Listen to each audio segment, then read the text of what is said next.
हम डिस्कशन कर रहे हैं प्रीवियस ईयर्स के क्वेश्चन भारतीय साक्ष्य अधिनियम से।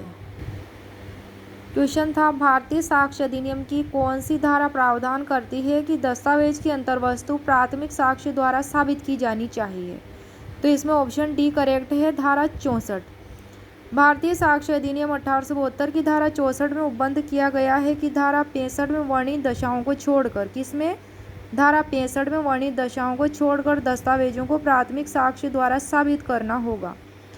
और जो धारा 64 में दी गई है यही बात भारतीय साक्ष्य अधिनियम 2023 की धारा 59 में यानी कि सेक्शन 59 में दी गई है। सेक्शन 59 में जो है उपबंध है वह क्या है, दस्तावेजों का प्राथमिक साक्ष्य द्वारा साबित किया जाना। कौन से साक्ष्य द्वारा, दस्तावेजों का प्राथमिक साक्ष्य द्वारा साबित किया जाना। नेक्स्ट है क्वेश्चन, निम्न में से भारतीय साक्ष्य अधिनियम की कौन सी धारा द्वितीयक साक्ष्य की ग्राह्यता का प्रावधान करती है। तो इसमें ऑप्शन डी करेक्ट होगा, धारा 65। भारतीय साक्ष्य अधिनियम 1872 की धारा 65 द्वितीय साक्ष्य की ग्राह्यता का प्रावधान करती है और इस धारा के अंतर्गत 7 ऐसी परिस्थितियों का उल्लेख किया गया है जिनमें द्वितीयक साक्ष्य दिया जा सकता है।